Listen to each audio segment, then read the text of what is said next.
They can bury the truth, but they can't kill the soul. Cut through the noise, get back to what matters.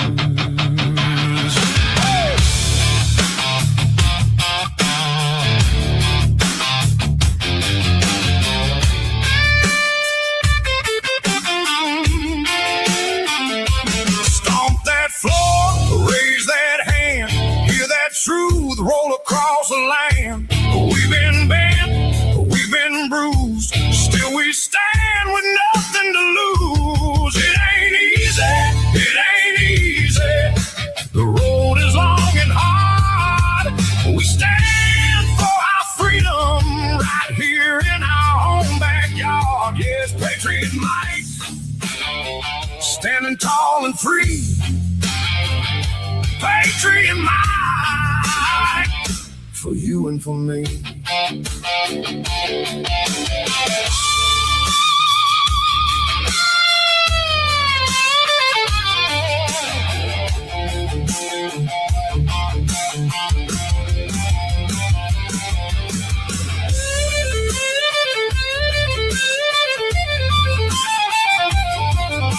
Strap in.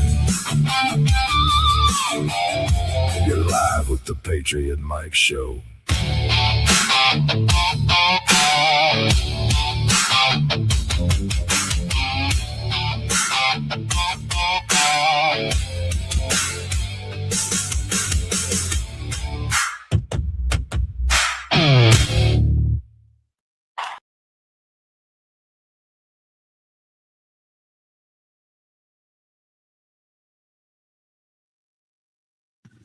Hurry up, Martha. Before Master get around here, the sun going down. I tell you what's going on. Say they put some fancy new lines on the map. What that mean? That means we not gonna have something called representation. That's a fancy word to say ain't nobody that look like us gonna be in the big house no more. Shut your mouth. That's what they said. We done had them? Oh, sure. We done had 50, 60 years worth of representation. They done helped us? No. We ain't got 40 acres of them, you. But them folks from across the water, them Asians, our representation made sure that they got a law now that say you can't say nothing bad to them, can't say nothing bad about them, unless you go to jail. Quiet as it's kept. At the big house, they say them folks from down south, call them Hispanics, they nicks. Sure is, I do declare. We's got a law like that? Protect us like that? No, we ain't got nothing like that. You can say anything to us, and you can say anything about us, nothing gonna happen to you. But I tell you what that representation does, they sings and they hollers and they falls out on the floor in front of them white folks just to tell them that they mad. Do that help? No, they don't do nothing for us, but it look good. That Crockett gal, she cusses them good, and she cuss loud right in front of them white folks. What that do? That let them know that she there. It ain't do nothing for us. Colored boy down there in Tennessee put his hand right there in that white man face and cussed him good. It ain't get us nothing, but he did it. I guess it looked good and made folks happy to see him put his hand in his face, even though we ain't getting nothing out of it. Yeah. Hey, that gal, them tomatoes look good. Oh, yes, sir. These tomatoes gonna produce a mighty fine crop this year, sir. Everybody gonna eat good this year, sir. Oh, yes, sir. While you're down here, can I ask you something, sir? Make it quick. Now they put new lines on the map. You think maybe we can get some out of it? Ain't we gave you enough already? Hurry up. You was right, sir. Hurry up. I'm always getting ahead of myself. Yes, I is, sir. I just talked too much. I'm sorry. I was going to get these tomatoes right in the house right now, sir, just so you can eat your supper. All right now. Martha, it's best you get on away from around here. He ain't look too happy about them questions. All right, now, Tessa. Maybe one day our representation will do something for us for real. Tessa! All right.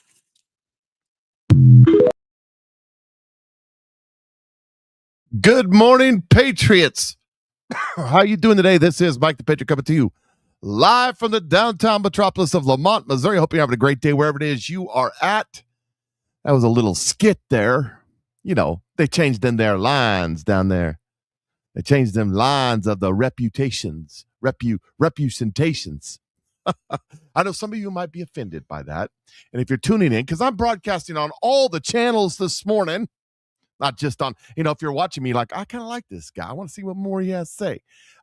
You might not know yet because I just got started talking, but you kind of like this guy.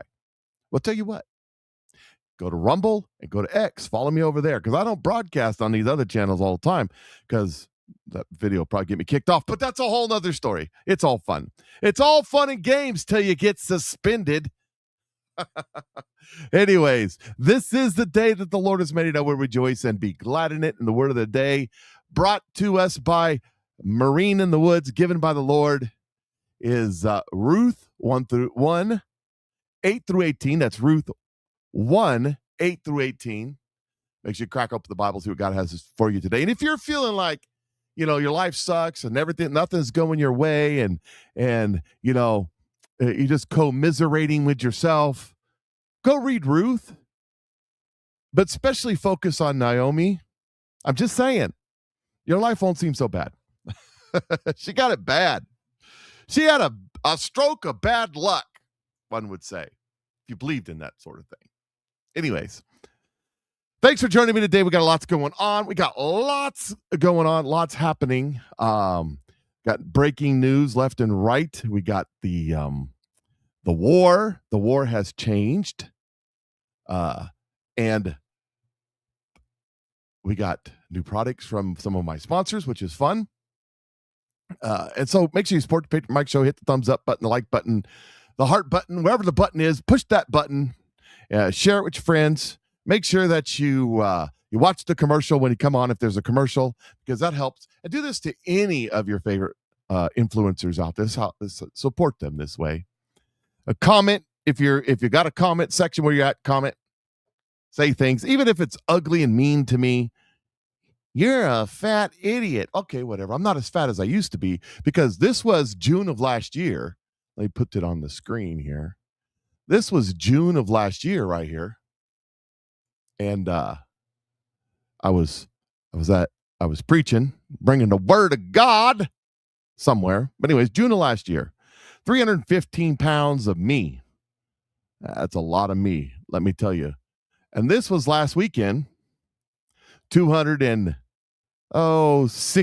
pounds of me. It's a little less than 260. So I've lost over 50 pounds. And I did it so easy. It's so easy to lose the weight. Yeah, I did it so easy. It's unbelievable. You won't believe me when I show you this. All I did was take the chocolate sauce that makes your pants fall off. That's right, ladies and gentlemen. This chocolate concoction, I've been taking it since it came out in October. Every day, a spoonful a day chases that belly fat away. And let me tell you something. I'm the premier study of this. Because if you go and you join up, you don't have to join anything, but you join up with the people taking this product. I can put you in a post with some people, that influencers that are into health and wellness and all this stuff, and they'll tell you how to eat right and think right and do all the right things. And I'm not that guy. I can't exercise like I used to because of physical ailments. I haven't really changed the way that I eat, other than I don't go around for a second time or third time. But I still eat the same foods. Nothing better than a hamburger and French fries. Good French fries too. Like over at Miss Claire's North 65 Cafe in Sedalia, Missouri. If you want a really good hamburger and French fries made from scratch from the finest beef you can buy, that's a good place to go. That's a shameless plug, by the way. And I've lost all this weight. So I'm proving that even without the exercise and proper diet, taking the chocolate sauce, you still lose weight. So go give it a try. And then I also want to talk about, let's talk about it. Oh, that's the wrong show. I also want to talk about one other thing, and that is that we've launched a new product. And this product is something else. I mean it. It is something else. It's a new product that says let me get this off the screen. I'm sorry. We'll get to some of the crazy stuff that's going on here in a minute. This new product, it's a new launch, and you can't even get your hands on it till July. But I'm going to tell you about it now. It comes in the flavor of Island Punch and Citrus Crush, and it's a sports drink, a electrolyte drink, like Gatorade. Oh, I don't know if I'm supposed to use the name, but that's okay. That kind of thing. And it has electrolytes for hydration. It has I can't even say these words. It has extra minerals. I can't say it. SHILAJIT, whatever that means. Coconut water for recovery. Gasoline, GLYCINE for recovery and sleep support. Taurine for performance. Trace minerals for replenishment. It is got all the stuff. So like the hydration products on the market today have sodium, potassium, magnesium. This has Himalaya salt, potassium, magnesium, calcium, glycine, taurine, coconut water, that SHILAJIT extract, arcesia fiber, solar salt minerals, vitamin C. It's a whole new game changer in the industry. And here it is right here. This is it right here. It's called Revive. And you can get your hands on it. Starting in about 30 days. So keep an eye out for that. I've already got mine ordered. By the way, if you're a social marketer with me right now, you can order it.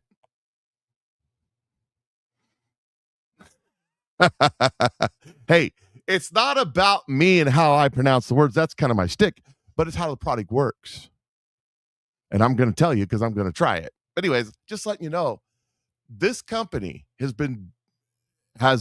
it wants to introduce new products consistently because that's part of it. Mike, you're going to make, no, Marine, I'm going to make you rich. Because his wife is signed up and she is going after it, by the way. She's already getting checks. She's doing a good job. So no, you're gonna get rich, Marine.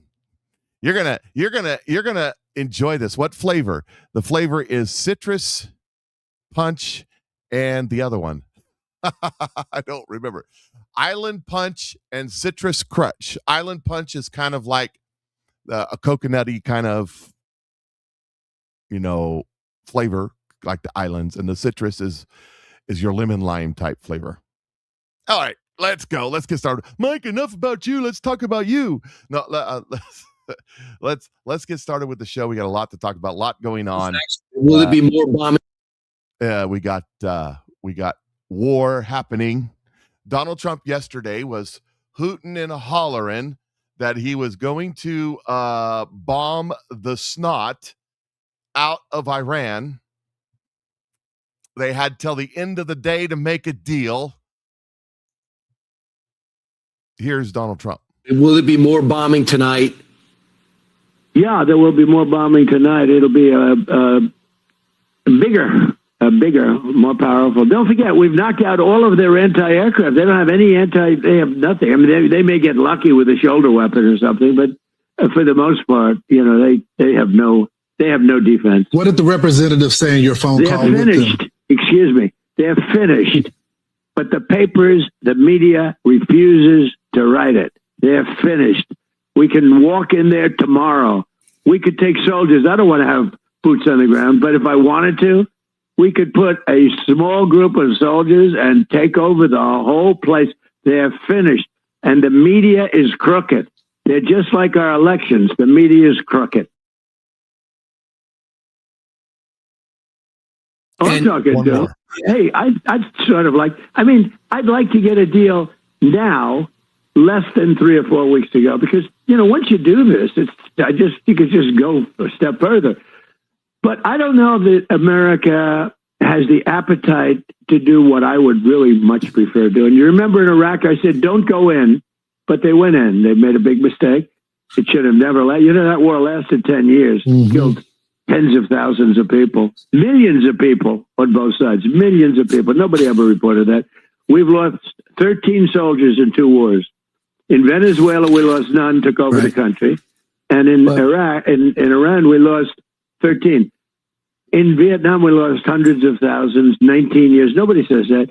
They say, you've been there for 3 months. 3 months. You know, they're going crazy because I've been there for 3 months. I've decimated the country in 3 months. Are you thinking and next? They blame me, Brian. They said, you said you'd be out of there faster.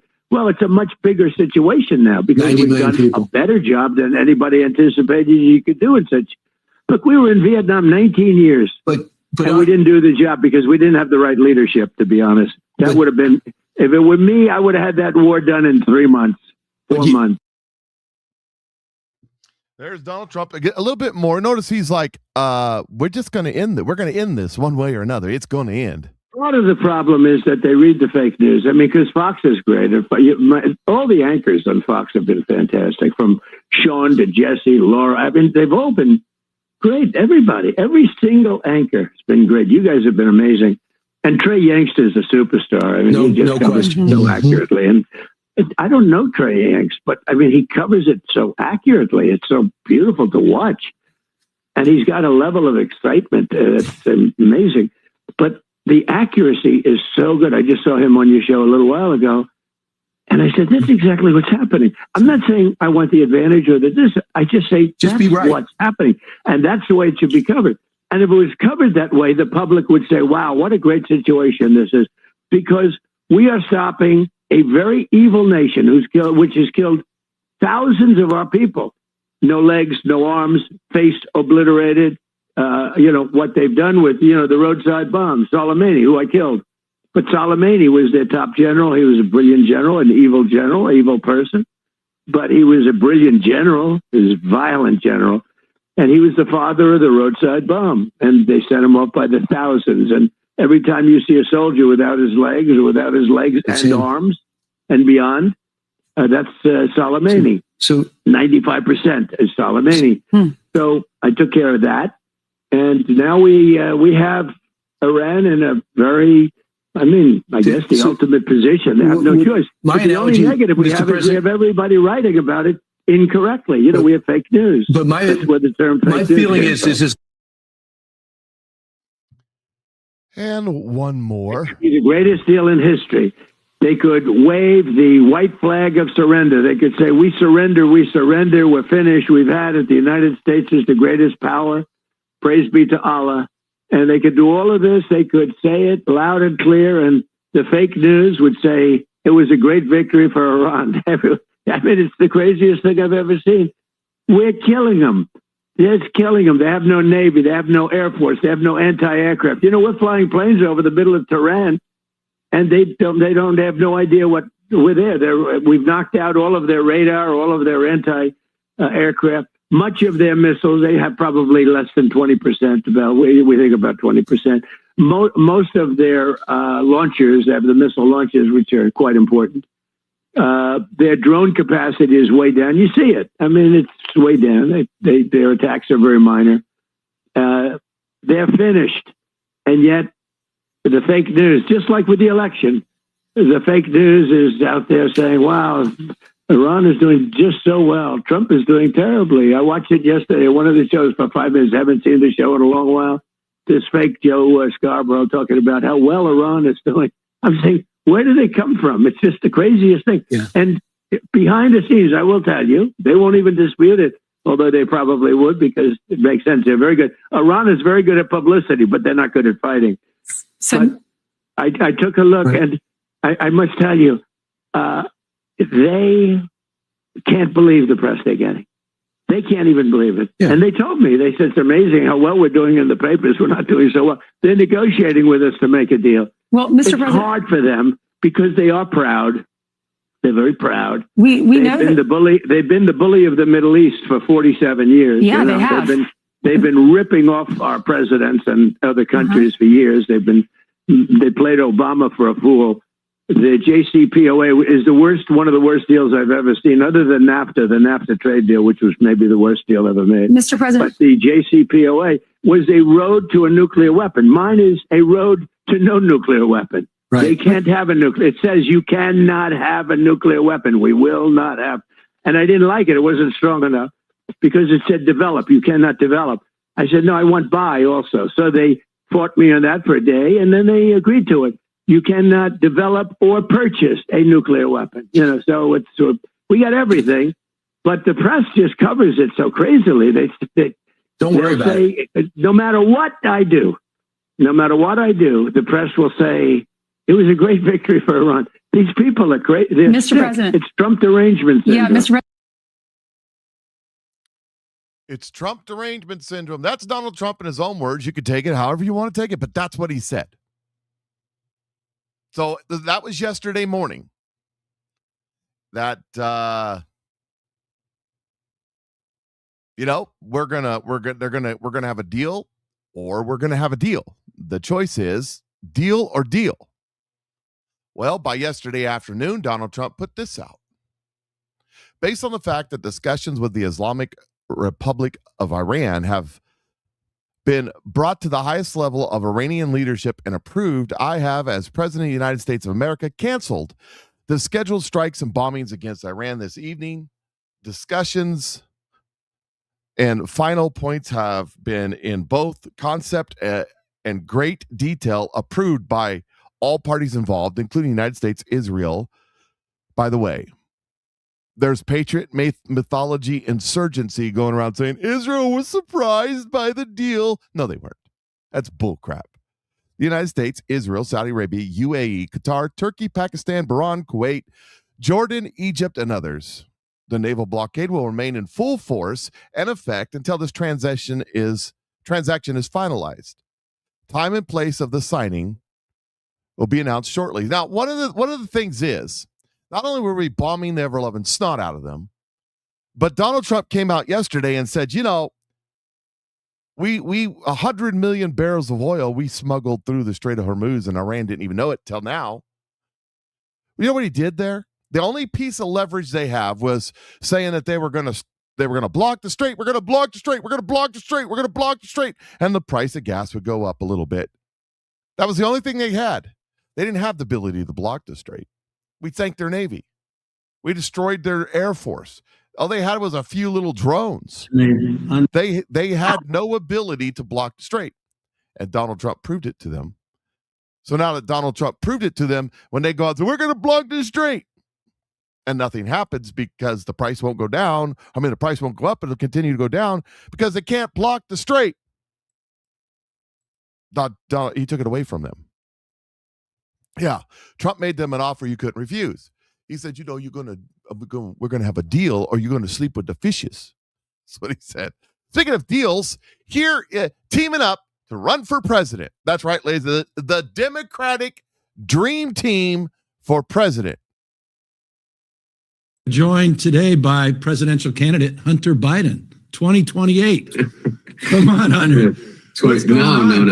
You got more buzz out there than you got the president of the United States, Donald Trump, talking about your candidacy for president of the United States. I had to give you a break for just one day at least. Here's the deal. I'll run, but only as your VP, because the truth of the matter is the vice president's residence is a lot cooler. It's a lot easier job too. Yeah. Gavin Newsom and Hunter Biden. I mean, could you get more plastic fake people on the planet? I mean, here's their campaign slogan right here.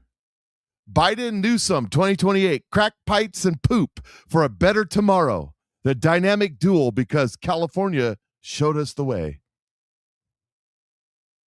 I can't wait for the signs to pop up in California like they did in Arkansas. Vote for Gavin Newsom for president. Get him the hell out of our state. There was actually signs when Clinton was running down in Arkansas when he was running for president. Get him out of our state. Vote for him. Here's Donald Trump on the phone. The war is over.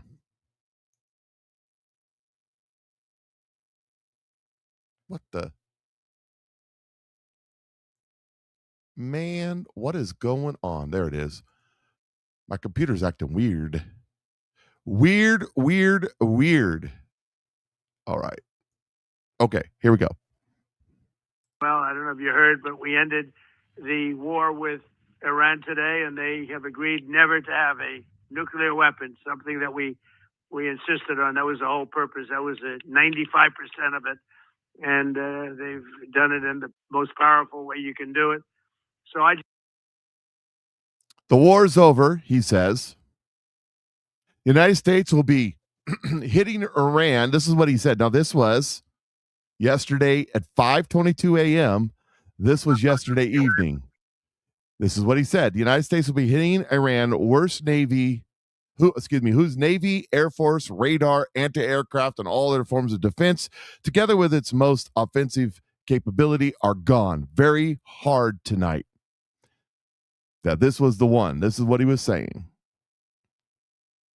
At some point in the not too distant future, we will be taking Krog Island and other oil infrastructure points and assume total control over their oil and gas markets, much like we have in Venezuela, which is working out brilliantly for Venezuela and the United States of America. Thank you for your attention to this matter. Well, did he?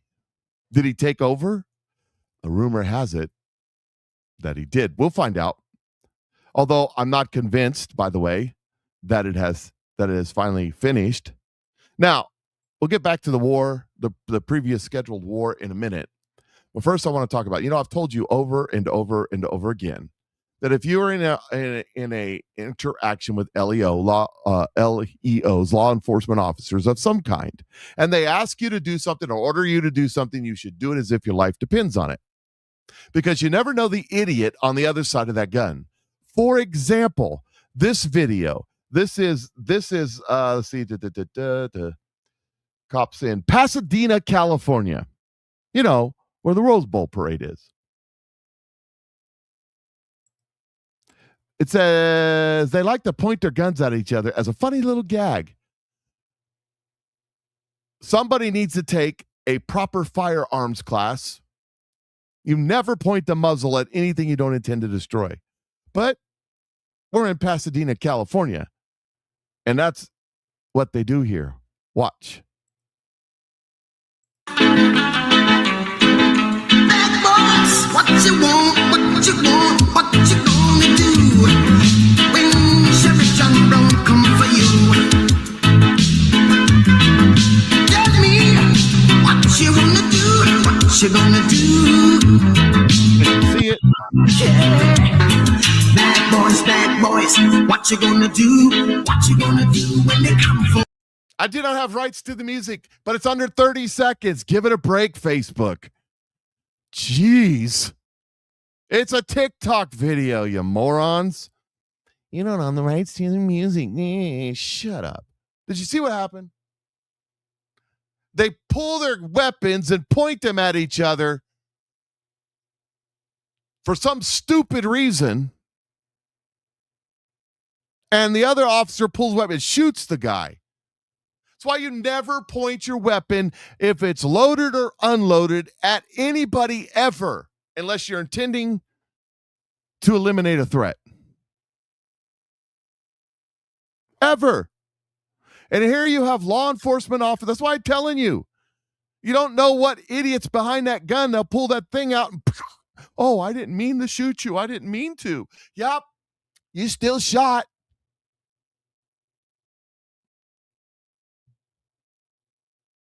You're still shot.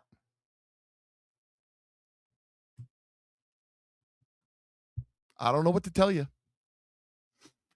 So again, back with my theory that if an officer of law asks you to do something, you should do it as if your life depends on it, because it just might be this idiot behind the gun. I don't know who this idiot was. Pulling out your weapon and pointing it at somebody, both of those officers should be off the force.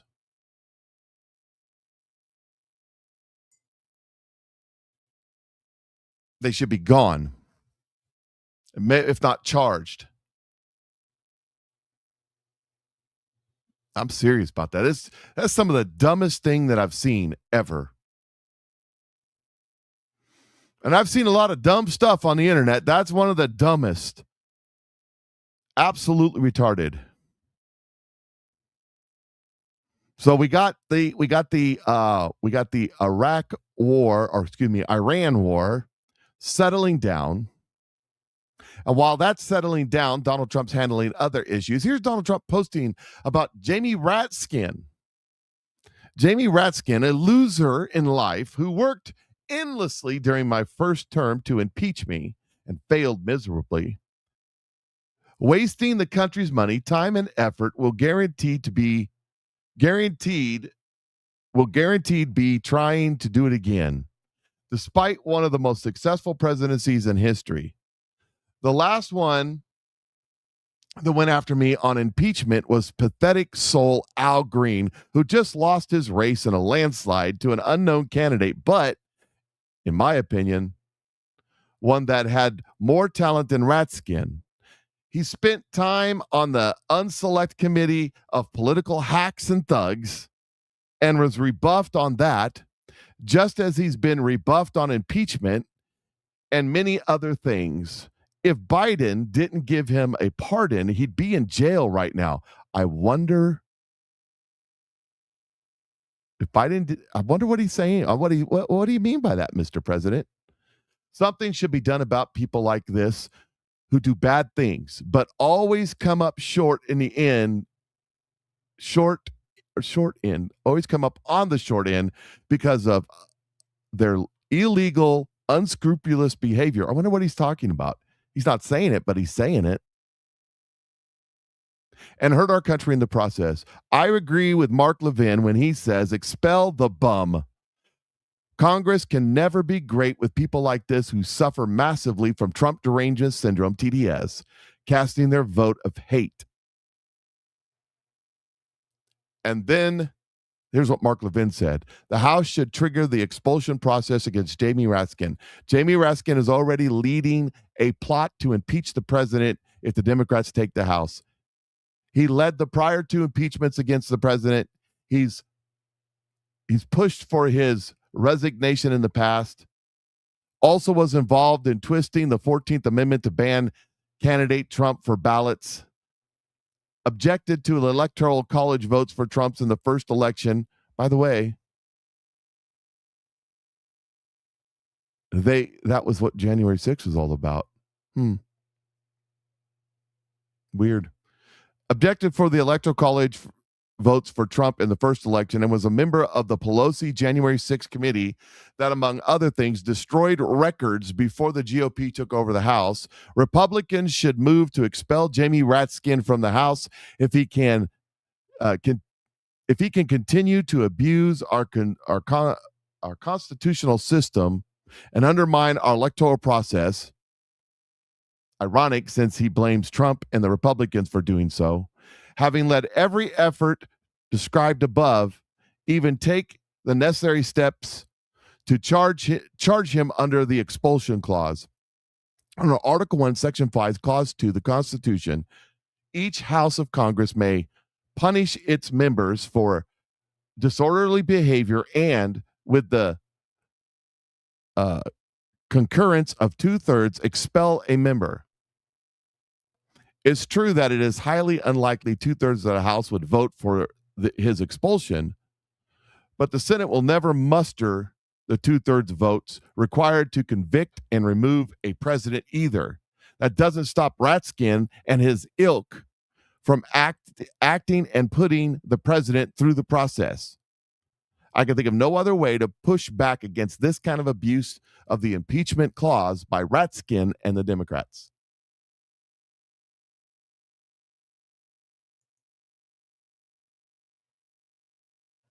Well, you may need your 100 followers, but that's not the way it works around here. Yep. Makes you go bye-bye when you do that. So there's Ratskin in the news. Of course, everybody's got to love Mr. Ratskin. And here's Ratskin's response to Trump. Runs over to the cameras, and a camera he ain't never loved. And here it is. He's trying to militarize our society, intimidate its political opponents. The whole idea of picking cities based on their partisan leadership is absurd. I mean, there are lots of Republican cities and towns struggling with crime. Everybody is across the country. Always, crime has always been part of our history, and yet crime is down. In D.C., for example, it's at a 30-year low. It's down in Baltimore. It's down in Chicago. But the point is that in our system of federalism, the different branches of government and the different departments of government are supposed to work together. If Donald Trump thinks he's got some great ideas for Chicago or Miami or Houston, Texas, or whatever, he should call a summit for the White House and say, hey, here's some ideas where the feds can work together with states and localities, not have a series of rolling National Guard invasions of people's cities.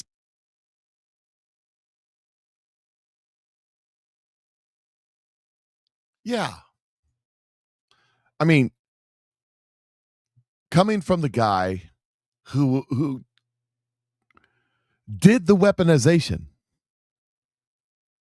the guy who did the weaponization, who threw people in jail and threw away the key over January 6th. That guy. He's one of the biggest turds there is. Also, going back to the war, this is interesting. Wow. President Trump says the Kurds obstructed him trying to arm the Iranian people, and he'll never forget what they did. The Kurds let us down. I disagree with the decision. I said they won't deliver them. I think they kept them for themselves. I'll remember that, Kurds. We actually sent them weapons, and we were very disappointed by the Kurds, to be honest with you. So he was trying to smuggle weapons into into Iran to help the opposition, but the Kurds blackmailed or turned their backs on the United States, which doesn't surprise me because that's who they are. And here's another interesting post. Donald Trump says yesterday that the war is over. The June 11th, 2018 Q post. Again, I think Q was a psyop, and it was designed to do two things. It was designed to wake people up and get them to start looking, and it was designed to cause confusion and reaction on the enemy's side. However, there's some coinky-dinkies from time to time that make you say, June 11, 2018, UN sanctions Iran. Leader of EU only care about protecting flow of money, not the safety and security of their people or the world. Iran deal orchestrated for the sole purpose of lifting sanctions blockade to allow access to foreign businesses and individuals and co-wide enrichment scam. Nothing to do with nukes. That's cover. Hussein pallets of cash. Hussein secret authorization to convert U.S. dollar. More coming. No mainstream media coverage. Get popcorn. So what does that mean? I haven't a clue, but it's coinciding that on the 11th, Trump ended the war, and then there's that to coincide with it. I don't know. Is the war over? I don't know. I don't have the answers to that at this time. But there's some things in the news to pay attention to. I got a half sneeze coming. Ugh, hate that. One of the things is this morning, they launched another barrage of their drones. This is according to Fox News, citing U.S. official, Iran targeted shipping in the Strait of Hormuz with a one-way attack drones, prompting U.S. forces to shoot two of them down per official traffic through the Strait of Hormuz, blah, blah, blah. Like I said, I don't know. The mullahs will die in their caves. That's the prophetic word. So we'll see what happens. I don't think that it's over yet completely, but I can't. We're gonna let things ride and see where they go. You know what I mean?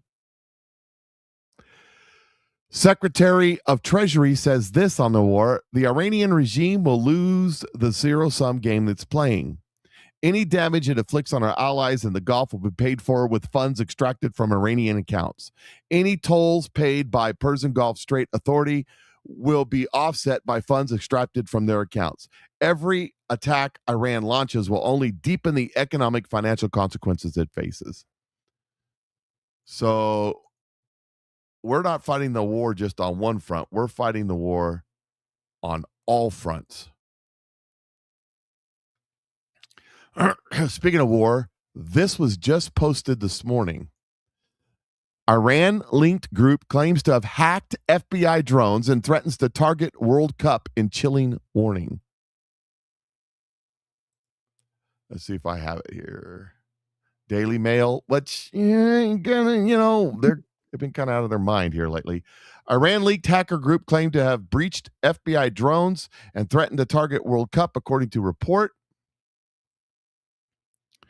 It says Handala, a prominent pro-Palestine cyber threat organization, is said to have alleged that it had obtained access to every image and every suspect for months ahead of the soccer tournament, which kicks off on Thursday. The hackers said the first-person view drones feature facial recognition and license plate screening deployed for counterterrorism purposes, according to the site Intelligence Group, which monitors jihad movements. Better tighten your World Cup security. We don't like some of those teams at all. And don't forget, FPVs are everywhere. You never know when one might end up right in your team's bus. Handala warned in a statement quoted by Site.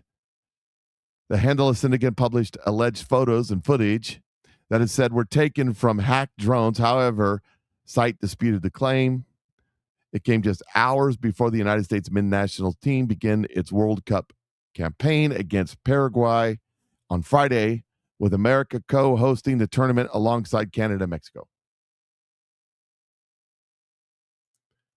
So there's their threat. What does it mean? I don't know. Might not mean anything.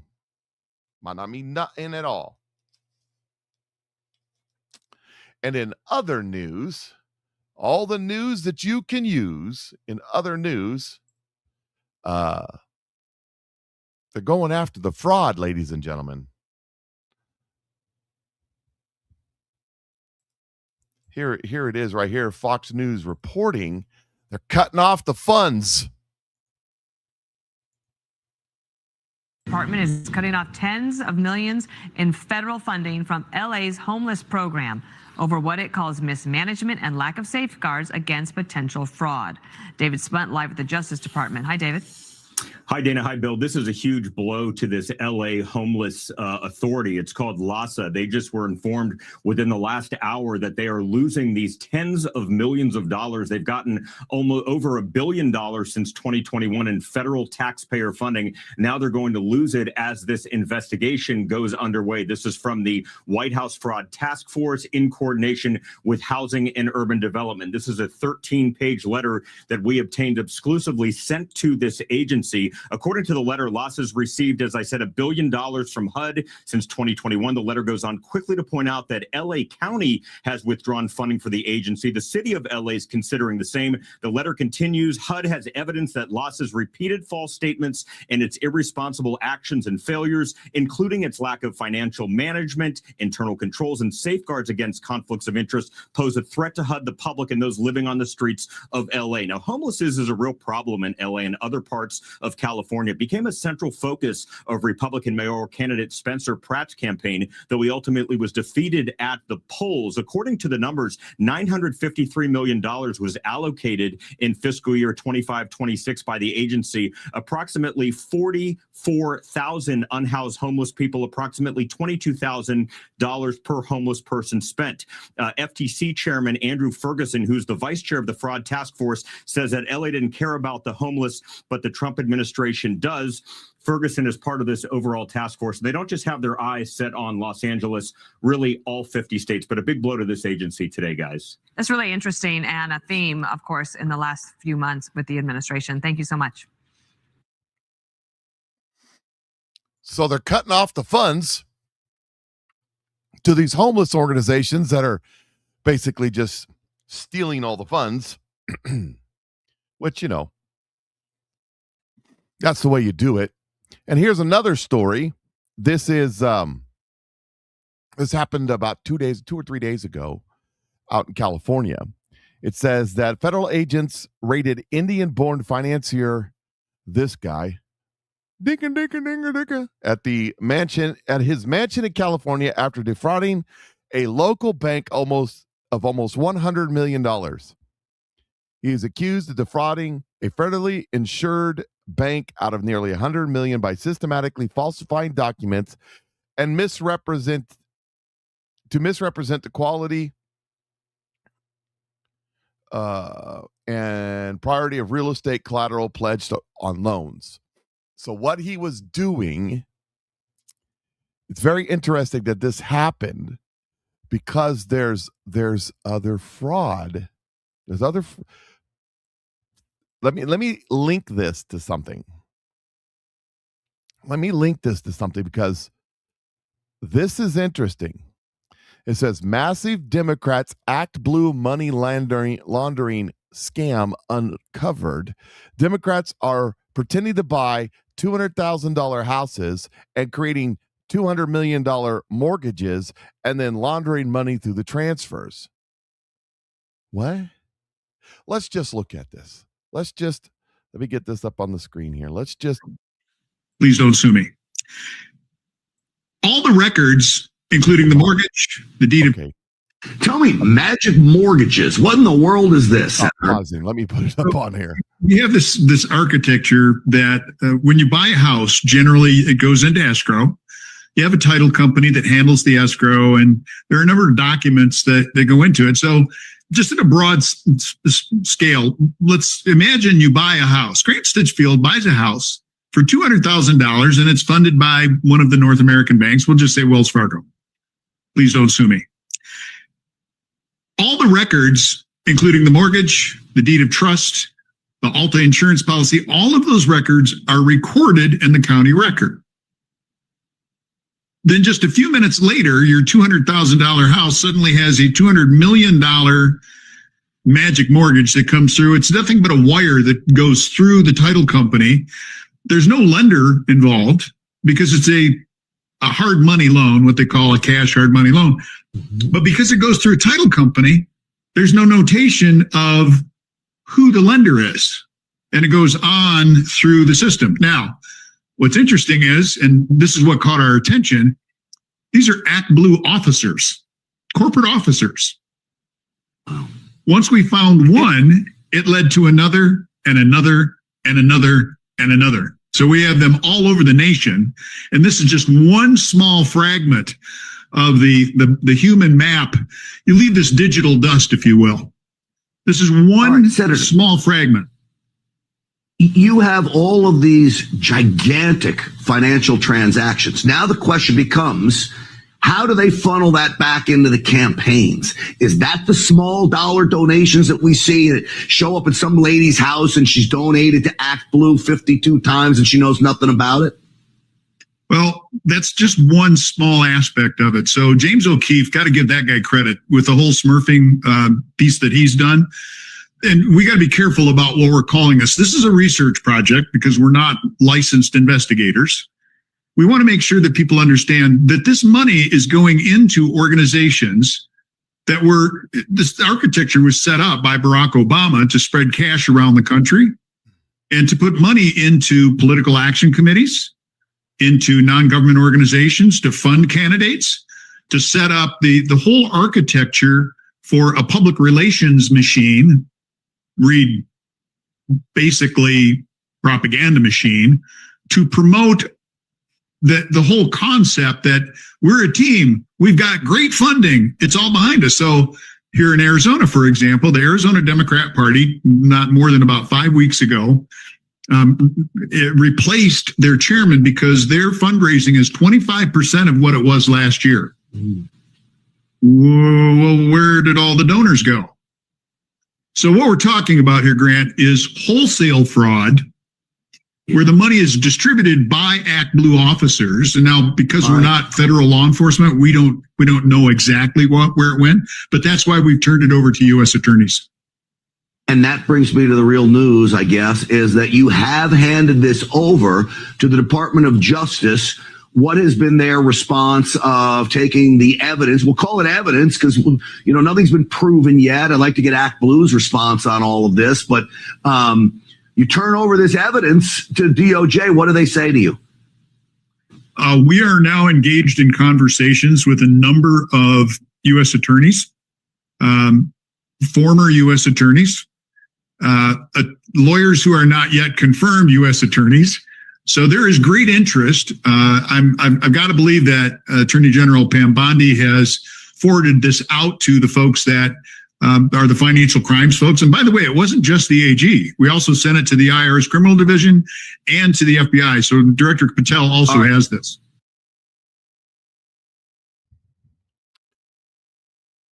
So now we know that they're starting to bust people for these type of things. And you have to ask, what is going on here? Why is this happening? Because this is where all the money comes from. This is how the Democrats have been raising money for years.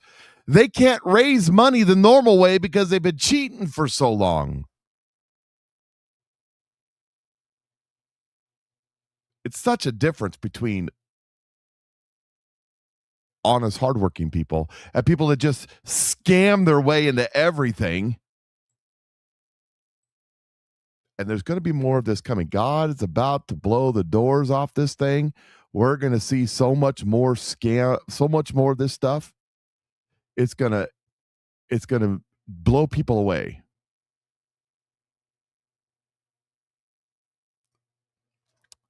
There's a little bit more. In fact, there's a lot more on the fraud stuff. Let me just get to it here. What's this one right here? Yeah. I'll skip that one for now. Sorry.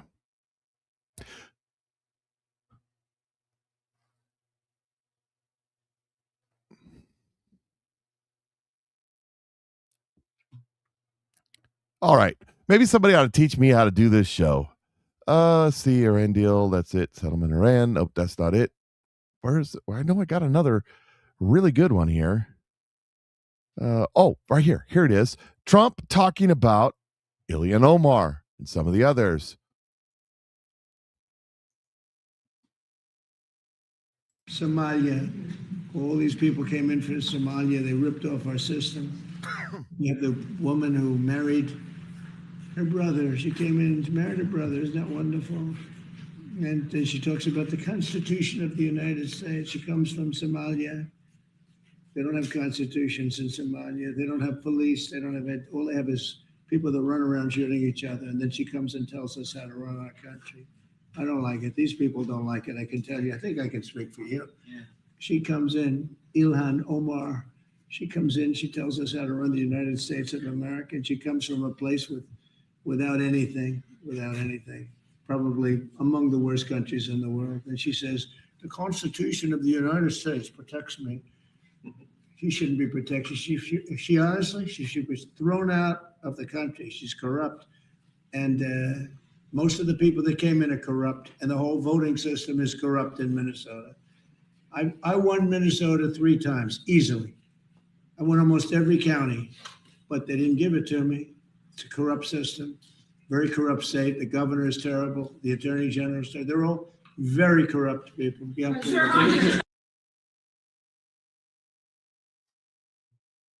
Ilhan Omar is going to go to jail for a long, long, long time. That's why Donald Trump's calling her out. Watch and see. Oh, I forgot this one. Did y'all see where oil's at today? It's like $85. Yeah. Yeah, that's what happens. He told you it was going to happen that way. Now this is talking about pattern recognition, talking about all this fraud. It says patterns matter. I mentioned that because we are seeing this one play out, talking about the guy being arrested in California on varying levels and across different industries nationwide, and in a manner that only appears to be picking up steam.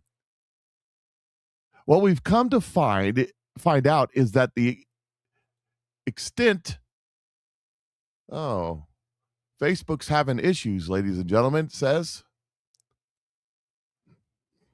Looks like you guys were talking about Facebook in the chat room. It just popped up on my screen that my stream is having issues on Facebook. What we've come to find out is that the extent of the fraud in the country is much deeper than most could have ever imagined.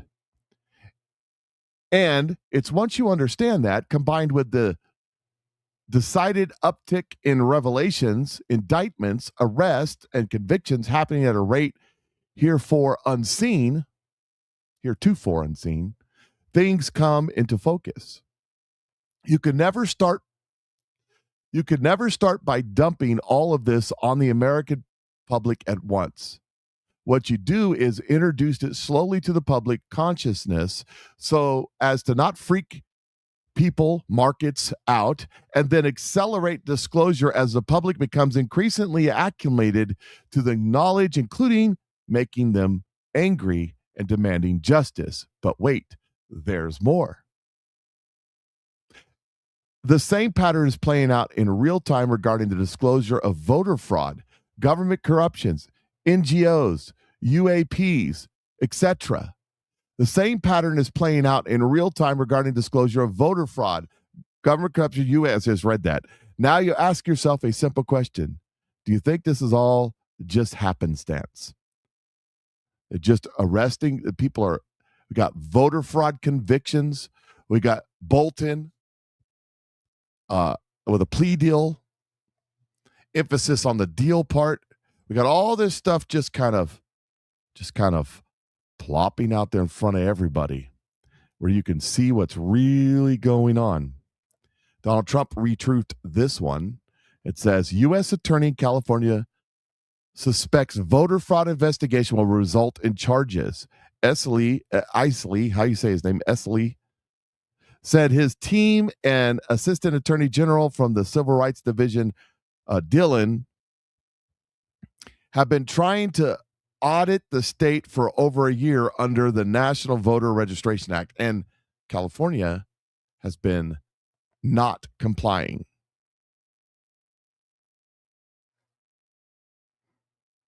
So over and over again, things are starting to pop out right in front of us and makes you start going, what is happening? What is happening here?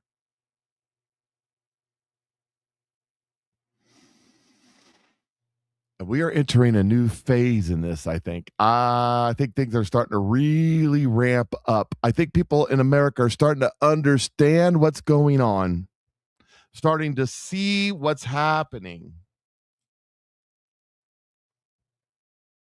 You know, we had this deal with with this Anthony kid down in Texas. Cardi B is weighing in on her opinion. Isn't that the womp chick? Womp womp and all that? I think it is. This is America. I sure learned something from this. I learned to tell my sons, if a white boy, do not argue with no white boys. Because, baby, ain't no law protecting you if something goes down with them. That's what I learned from this case. I'm going to tell my sons, you argue with a white boy, walk the fuck away. Because the law don't protect you when it comes to dealing with. And she has a little more wisdom to spout. My son is no murder. Oh, I thought there was another one. My son is never mind. This is the mom and her reaction. My son is no murder. My son didn't intend to hurt anyone. My son was defending himself. And that's what hurt so bad. That's right. My son was just defending himself when he killed the other kid. Only that's not how it played out, is it? Cardi B out there going, I got to tell my kids when they get in an argument with a white boy, they got to run. Yeah. Don't. How about that? How about treat everybody nicely? Have love and respect for your neighbor and your fellow man. You know, it says something about that in the Bible, doesn't it? Love thy neighbor as thyself. Try that one. Instead of always have to be fighting. I'm bigger and badder than you. Guess what? You're going to find somebody who's bigger and badder than you. It's going to happen. And it's not going to be nice for you. Here's some more. His mother recounts the moment she addressed the jury and made her plea to them during the sentencing phase. To have mercy on my son. That's what I told the jury. I know they had their They did. They didn't give him 99 years. I mean, really wasn't much I could say to change their mind. Both parents fighting back emotions and tears as they described what they believe was a flawed trial. We were delusional. We thought we was going to get a fair shake. You did get a fair shake. They didn't lock him up for 99 years. They didn't give him the death penalty, which in Texas is like, I mean, they got drive-through death penalty. He's just a kid. Well, maybe you should have raised him better. I'm just saying. You can't say that, Mike. You don't know what they've been through. I can say it, and I'll show you in a minute. This is who took an oath vowing to tell the truth. Everyone actually lied on the stand. Everyone. All of the witnesses' statements were inconsistent. All of them. His father says the court of public opinion had made up their mind about his son long before the trial began. He was convicted when he walked out of the jail. If you looked at the news, all that shit, he was already convicted. If you look at it, it was already done. It was no innocent until proven guilty. He was already guilty. Yeah. I mean, it was obvious what happened. It was obvious what happened. You just don't want to accept that. You just don't want that to be the case. But you know, your opinions don't matter when it comes to the facts. Here's some more. Here's some more from these guys. They went on their media tour. They was all over the media. You know they pay people for that, by the way. Take us inside that courtroom. What stuck out to you? What stuck out to me, number one, was the all-white jury. But I was trying to be, like, all right, it's not that big of a deal. I mean, the truth is on our side. The truth is on your side. The white boy's dead.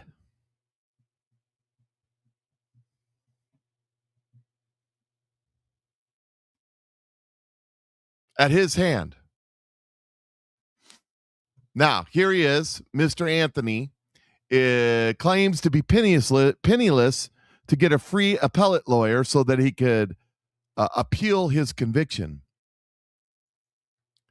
His family, raising $630,000, moved into a $900,000 home and bought a $150,000 car. You know what that means? That means they financed it.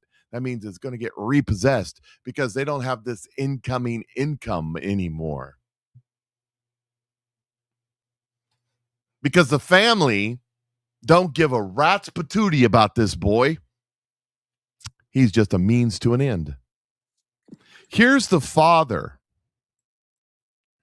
Here's the father and what he has to say. The father of the boy. They got murdered.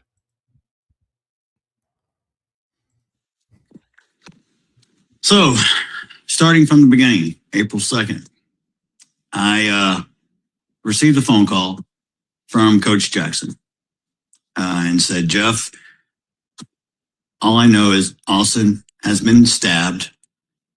I asked him where. He said Kirkendall Stadium. I immediately hung up the phone and I made it there in about 4.5 minutes. When I arrived, it was pretty chaotic. A lot of police cars, a lot of people. I ran through probably 10 different officers who tried to stop me. When I did reach the track, the scene that I saw was my son, Austin, and they had a C machine on it, which actually automatically pumps on your chest. But when I saw him, I knew he was gone. I prayed for a miracle. And as soon as that happened, I asked the ambulance, the EMTs, what hospital they were taking him to. And once they instructed me where they were going, I directed my attention to finding Hunter. And they said he was taken to the locker room in the field house. So I proceeded to go run over there. And I found Hunter, who was uncontrollably out of control, bawling, emotional wreck. So I have to try to gather him and maintain myself. And all we do is we pray. And I tell him, let's go. I'm taking you to the hospital. You're riding with me. And we get in the car and we're praying. Because I am praying for a miracle at this point, because I know my son was gone. But we get to the hospital. We get in the room. I have to make the phone call to his mom when we were driving to inform her to meet us at the hospital. By this time, the word's getting out to certain family members. Certain people are showing up at the hospital. Takes probably, I'd say, a good 10 minutes before the doctors come in. I knew what was fixing to be said. I knew by the look on their face that Austin had passed away. And they confirmed that. That very second, Hunter spun out of control. It took 5 officers to get him under control. We had to admit him and get him sedated. And then at that point, they wouldn't allow us to see our son because now it is a crime scene. So they have to process the body. So for over 2 hours, we can't even see Austin. And by this time, a huge crowd of students, parents, friends is overflowing this hospital. It is so touching and so moving, and we're all so distraught over the news of Austin's passing. That moment, I became totally numb and went into what I call survival function mode. I had to find and buy burial plots, funeral homes, arrangements, so many things that had to be done. And I needed to stay focused. That very first night, our church held an impromptu vigil. Our church holds 1,500 people at Hope Fellowship. It was overflowing. There was over 1,700 people that showed up that night. Very touching. An outpouring from the community, friends, family, even people who didn't know us showed up in support.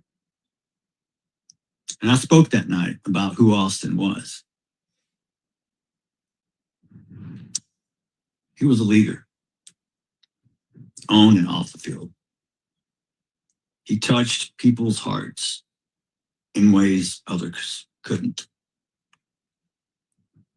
He was loved by so many, and so many loved him.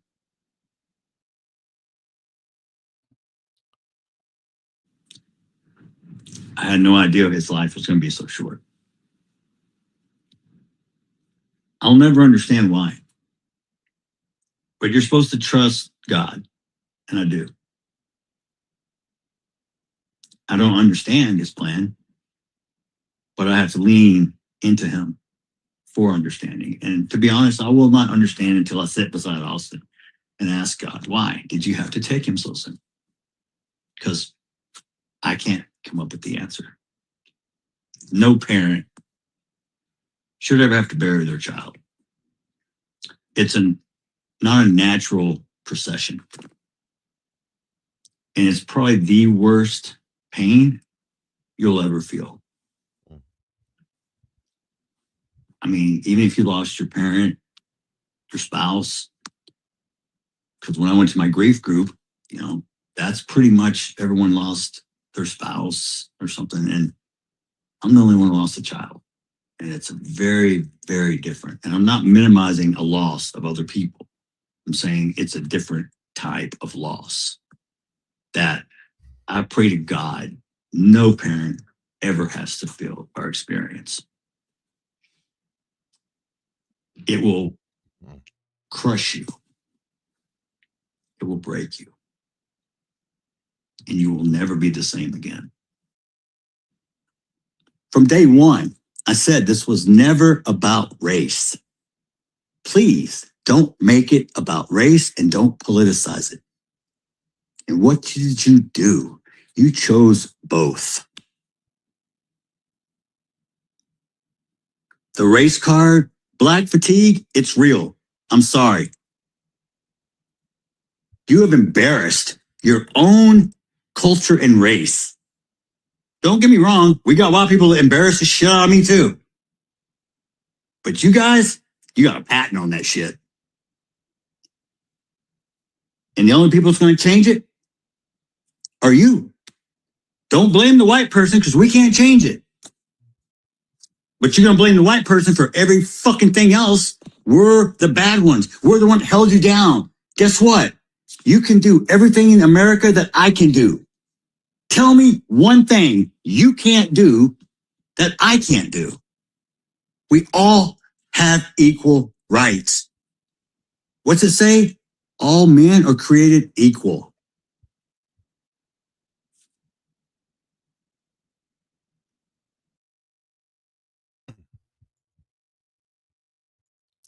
So that's the dad.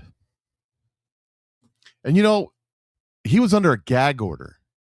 The mom and dad and the rest of the family were under a gag order. While these other clowns are going around for the last year talking about how innocent the other boy was and how they're going to lose their boy.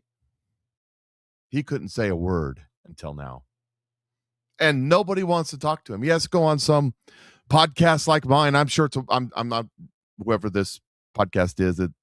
You saw their logo on there. I'm not saying anything bad about you. That's not my intention here. It's just, I'm just like you. We're just small guys. We're small fries. And he has to go on that show to get his point, his side out. Because no one else will have him.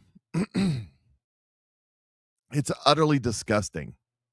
But that's who these people are. It is who they are. And it's a shame. I've got some more because we're going down the road. Now, all that heavy stuff. Let's do some light stuff. Here's somebody dressed up, acting like these people out there doing what they do. Free Carmelo Anthony. He ain't do nothing wrong. Y'all bitch ass motherfucking white people convicted another black man who innocently stabbed that white kid. Y'all motherfuckers know you can't be touching black folk no more, okay? This royal blood. This shit ain't no different than George Floyd, Trayvon Martin. This some motherfucking bullshit, okay? Free Carmelo. Y'all better be posting your black squares or y'all ain't gonna get this black ass. And if the black community doesn't donate that money to my Cash App, then y'all gonna let Carmelo Anthony suffer. I need my motherfucking reparations for what y'all did to Carmelo. Tyler Perry, Oprah, if y'all hearing this, please donate some money to me. Free me from these shackles of white tyranny.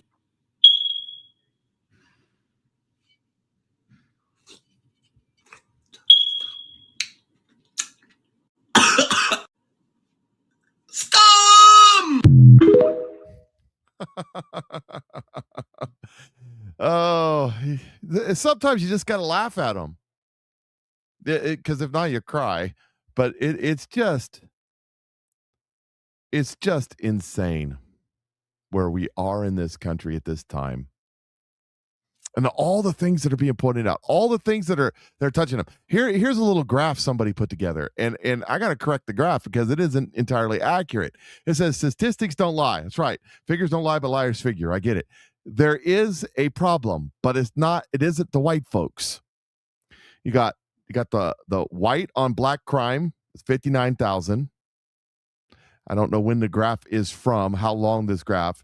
Well, this is just 2025. 59,000 white on black crime. Black on Hispanic crime, 112,000. White on Hispanic, 207.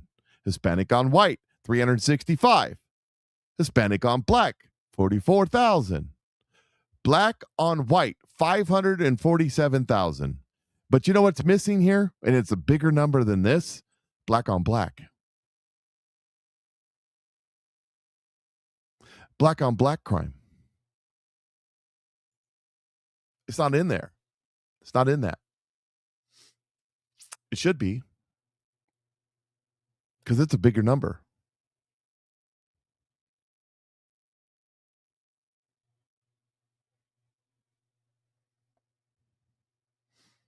It's insane where we are in this world today. But, you know, this is the I've seen her before, this nut job. She's wanting to be one of the race baiting poverty pimps. She thinks she can replace Jesse Jackson. She's a doctor of something or another. And she's all upset down there because of the DA. Here, listen to this. See, I ain't come out here to play. Bring it on. I came out here since you over here want to call this boy a murderer. Then we're gonna take the covers off you. Ain't nowhere in hell that you need to be a damn DA with this foolishness. Did you know? Hold this, please. I got you. That there is a 75-page federal lawsuit for sexual harassment of the DA that was saying that Carmela Anthony is a murderer, where you need to be a registered sex offender, sucker. Let me read. Sucker? Let me read. We ain't know that. The pot called the kettle black cow, but you the whole DA out here. Oh, so you thought y'all was the only one that could go in PACES. And let me explain to you what PACES is. PACES is the database for federal lawsuits. See, we have a research team, baby, that's colder than the media. So let me go ahead and read a little bit of it, show you how disgusting this joke is. It's serious. Now, mind you, this is a lawsuit. It hasn't been adjudicated. It's not a criminal crime, criminal prosecution. It's a lawsuit. Somebody trying to get some money. So they're at this point, it's not proven. These are allegations that she's reading.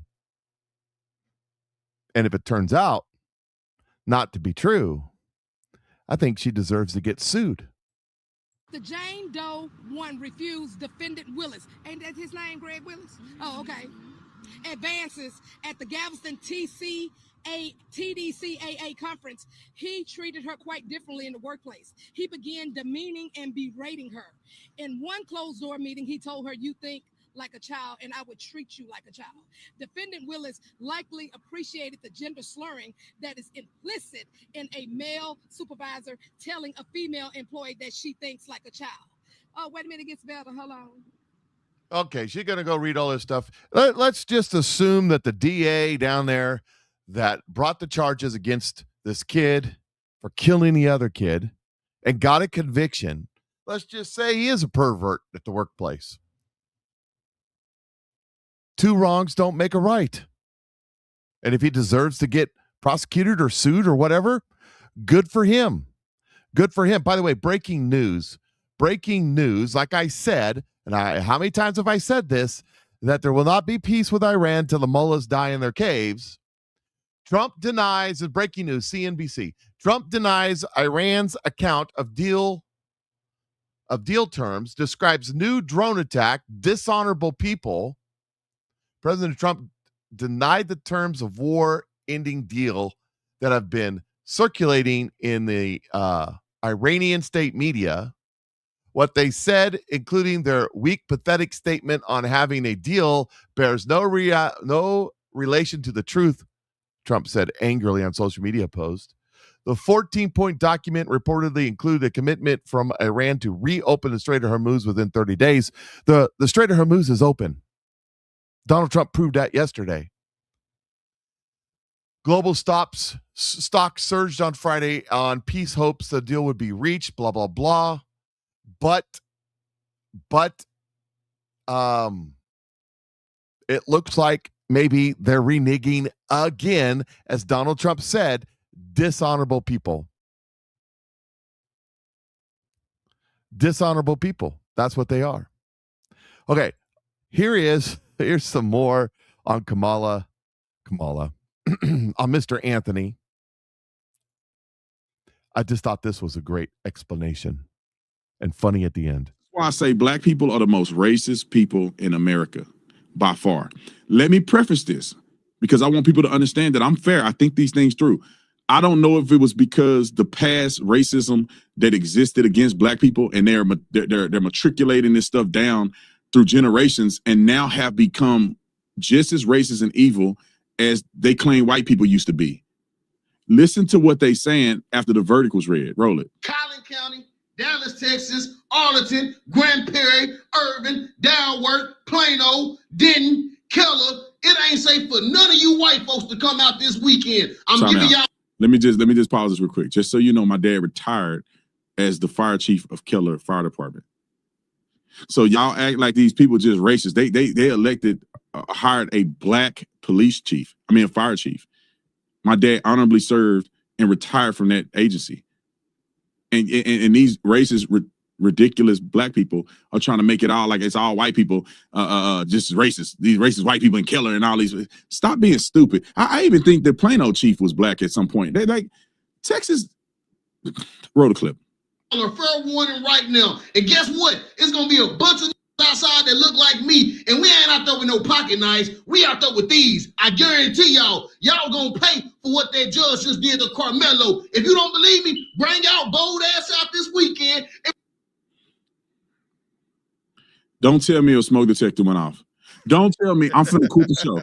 Did this man just do a threat video talking about white people in a smoke detector case? Roll it back. Let me see if that's what I really heard.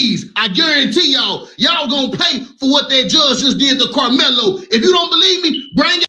I'm quit. I quit.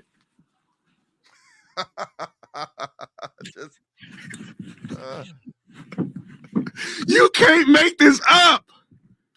Change it. What? Change your smoke detector. Let me say this. I'm not trying to be funny, nothing. God is my witness. I don't know if it's in black people's DNA where we don't have our eardrums are set up different, where we don't hear that. When I first started my show, when I was living in Marana in my middle room, and I used to do a podcast and record videos, my smoke detector went off. And I didn't hear it. And people kept telling me, change the smoke detector, change the smoke detector. And I was like, why people worry about my smoke detector so much?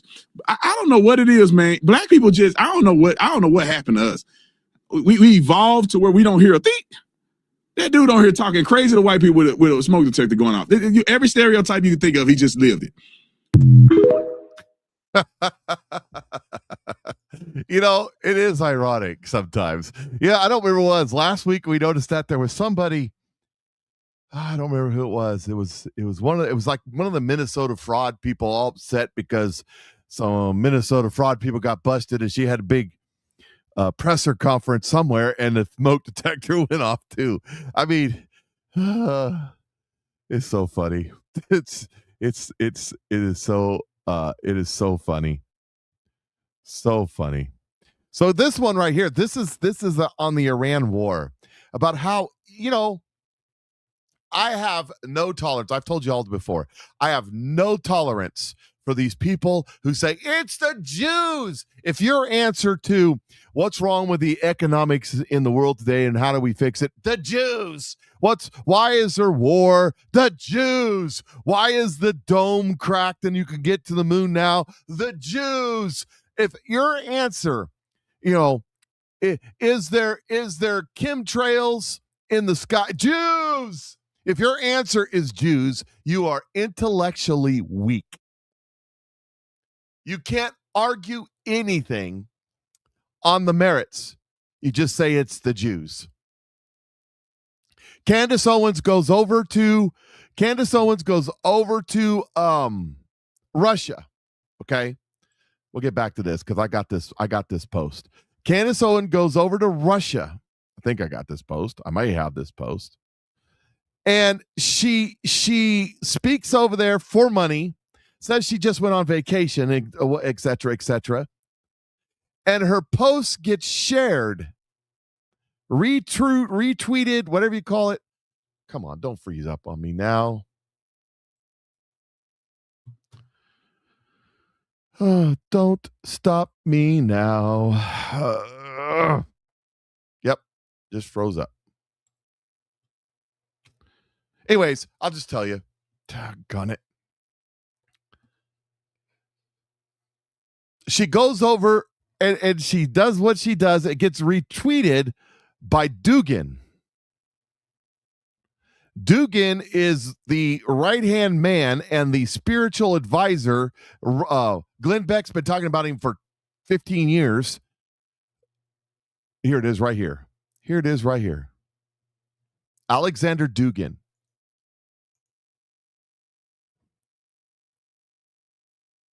So we still don't know Alexander Dugan, but I would like to know Alexander Dugan. Candace Owens says, oh, she wants to be buddies with Alexander Dugan.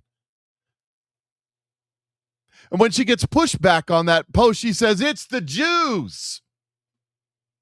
Don't want to talk about who that guy really is. Green Beret Naptime says, the op is so stupid and obvious. Dugan and Russia are anti-American. Candace is pro-Russian and pro-Dugan. Candace is anti-American. Thank you for listening to my TED Talk. That's what the Green Beret Naptime says over on X. My point is, everything is the Jews, which I am so tired. That is so, if you can't argue anything, your excuse is the Jews. You're weak-minded. You're brainwashed by the propaganda. You have no original thoughts of your own. You're just a robot repeating what you've been told. You say that about me, but I can argue, can't I, people? Because we disagree on some stuff, right? I can argue my point of view. Good enough, some people get pissed off at me, never watch me again. I'm never watching you again. I appreciate you guys out there that disagree with me, to continue watching. I appreciate that. And I challenge my audience to understand what you're talking about so that you can argue your point of views. It's the Jews. It's a cop-out. It's a cop-out for the weak-minded, uneducated, woefully ignorant people on the planet. And I'm sorry if I'm offending you, I'm sorry. But it's true. Because what's going on in Iran, it's not the Jews. It's not the Jews. What's going on in Iran is way bigger than that. And the Iranian, the IRCG are the most evil of the evil that could be. They're 12ers. They want to destroy the world. They're waiting for their Messiah, Satan, to come up out of the well, the 12ers. I've talked about it. Listen to what this lady says about what she's been told going on in Iran. She's Iranian. Pay attention because this is going to blow your mind. After the blackout in January and the massacre that happened inside of Iran, I posted this video saying that all the bodies that we had seen were of just men and young men, no women, no children. I also said that once the war started, that these bodies will be used in different areas as a tactic by the Islamic regime, and say that Israel and USA killed the women and children. What we have found out is far worse than that. When the massacre happened and the internet came back on for a short period of time, we showed you the body bags of the men, and we showed you that they had EKG machines. We showed you that they had been split open from the chest down to the belly, where is obvious that organs were removed. We had mothers come out screaming, demanding, wanting to know where her daughter's organs were and why she was cut open after the body was returned. This is the reality of Iranians inside of Iran. It sounds like something from a cartel movie. A while back, a hairstylist in LA, or a wig specialist, I'm not sure which one she is, had came out and said that they have noticed an influx of Iranian hair being shipped over. Armenian authorities have seized a truck that was carrying 143 bundles of Iranian hair being smuggled into the country, hidden in pillowcases in the back of a truck. If your problem is the administration and you're bickering back and forth with left and right, then you're not even fighting for the right people. And articles and posts like this is what's going to damage what truly is going on. This is an Arab account, not an Iranian account that speaks for the people of Iran. This is the way the regime is going to change the narrative and say, no, the Iranian women are trying to sell their hair because they are so poor. With the lockdown, the war, and the way the border patrol is happening, that is completely impossible. Banking systems are down, cryptocurrencies are being monitored, internet is in and out. These women have no way of collecting the money. The truth is literally this regime continuing to brutally oppress and kill the Iranian people. And we must let this administration know that no negotiations are acceptable. This is not about the Strait of Hormuz anymore. This is not about nuclear weapons. This is about an entire civilization being held hostage. Tar, don't bring that subject up again until you can. I'm serious about this. I told you about it before. Until you can tell me what is Zion. I don't want to hear your stupid crap about what Alex Jones says about Christian Zionism. You can't even understand Zionism unless you know what Zion is. And you don't know. So don't say it again. I've told you before. I'm not suffering fools anymore. I'm not doing it. Don't care. Now here's I got a couple ones here. This is good right here. Here's this man with his boys, beautiful family, and he's playing this video. This lady, he's got the perfect answer. Look at this guy, this beautiful family here. He's sitting here and they're watching this nut job. What do you want us to do? What do you want us to do at this point? What? I'm lost for it. I don't know what to do. I got 5 boys. I don't know what. I ain't got nothing to tell them no more. You can't walk away no more. What do you want us to do?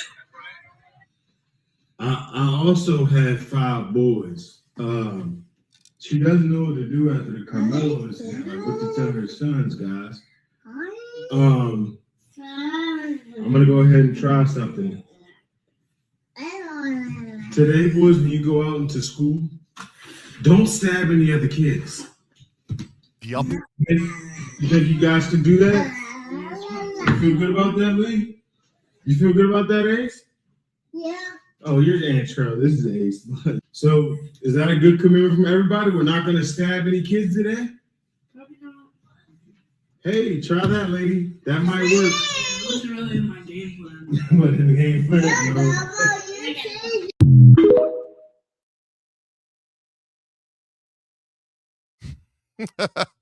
Boys, don't go out and stab nobody today. Problem solved. Right? Oh, one more. This one right here. Then we'll go on to other things. What do you want us to do? Quit murdering people.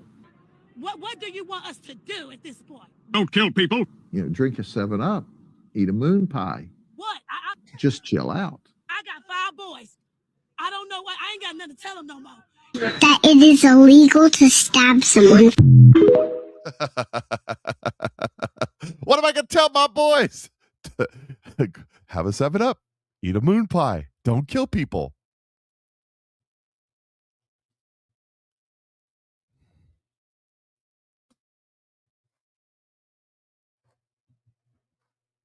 It's that simple. I mean, it's a concept. Maybe, you know, You messing with my rights to stab people. I don't think that's an argument you should have. Now, also breaking yesterday. What time is it? Good, I got time. Also breaking yesterday was stuff about the kids. So for years, open border policies threatened the security of our nation and put countless lives at risk. Under President Trump's leadership, the Department of Justice is working alongside HHS and DHS to secure the border and protect American communities. There's a lot of ways that we do this. It includes punishing those who exploited the system and smuggled unaccompanied children across the border during the prior administration. More than 475,000 unaccompanied children entered the United States during the Biden administration. 475,000. Over 300,000 cannot be accounted for at the end of 2024. The way that this happened was typically because the criminals calling themselves sponsors trafficked these children to the border, usually committing fraud to do so. And oftentimes the children were abused, assaulted, and certainly exploited. In some cases, individuals would sponsor multiple children, which required them to lie to government personnel and on government forms, claiming they were close relatives when in fact they were not. They would use fake or stolen identities and make other false claims during the application process in order to obtain custody of the children. I think I'm stating the obvious that when government fails to protect our borders, it is the most vulnerable who suffer. And this department and this administration has zero tolerance for unlawful activity and is committed to protecting children who suffered the consequences of open borders. Today, we are announcing the indictments of 3 individuals: Maritza Kawik Koch, her brother, Carlos Agustin Kawik Koch, and Gladys Marina Call Chen. This was out of the Northern District of Ohio. All 3 are illegal aliens from Guatemala who allegedly took part in a wide-ranging conspiracy to smuggle more than a dozen children into the United States by scamming the system and exploiting the loopholes created by the last administration. This is one example, one indictment, but it is not unique. There are over 15,500 super sponsor cases that we have identified along with DHS. And again, these super sponsor cases are when somebody sponsors more than 3 children, unrelated, and they're unaccompanied minors that come in the United States. I also want to announce today from the same district in Ohio, the Northern District, the sentencing of another criminal illegal alien who was convicted, also from Guatemala.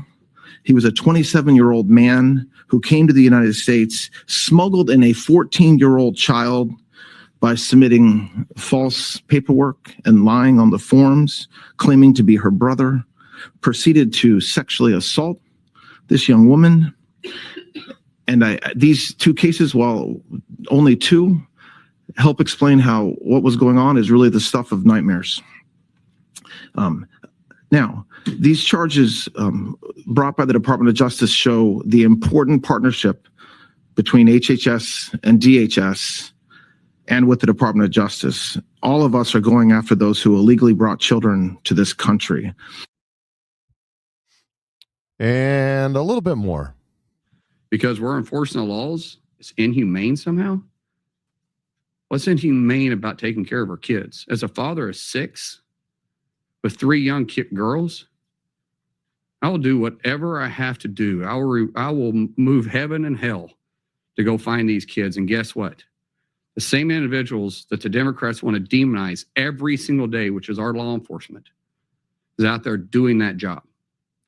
And I am proud as I can possibly be to sit here as secretary to say, because of our relationship with DOJ, with HHS,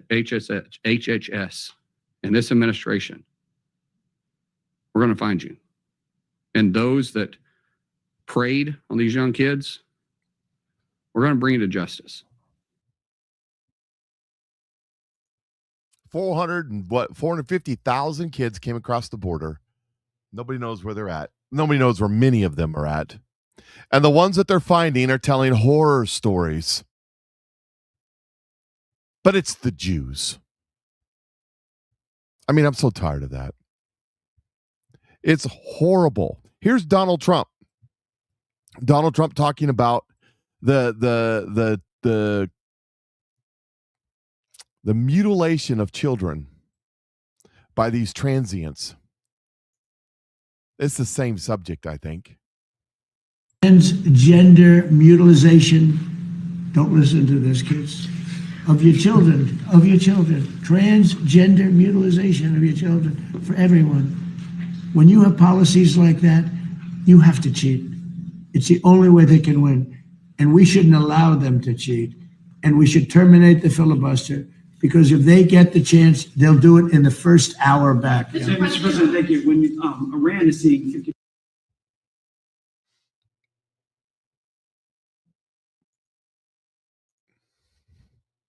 So they're going after this on multiple fronts. These people are evil. They're sick. They're disgusting. I don't even have words to describe. I mean, one of my kids or one of my grandkids, my kids are all grown now, but one of my grandkids, I just couldn't imagine. I just could not imagine the evilness. These people are just evil beyond all recognition. Here's what Stephen Miller says.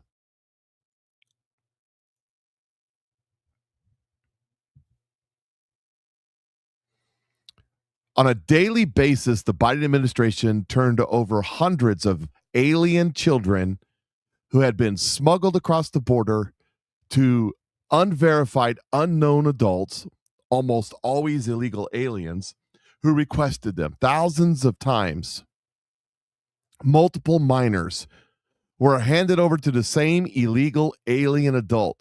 The Biden administration never met these adults. They gave the minors to a third-party contractor, and the contractors drove the minors to unknown adult sponsors. The official address on the government forms usually faked or abandoned. Then the Biden administration would administratively close the case, ensure that the minor would disappear. This, I'm telling you, we're scratching the surface of this. This is going to be huge. This is what the pardons were all about. Joe Biden left.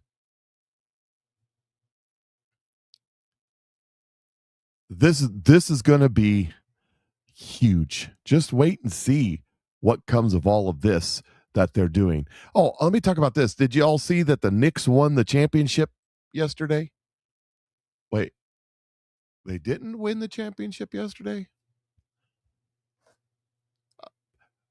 Then why was New York City destroying itself yesterday over the Knicks?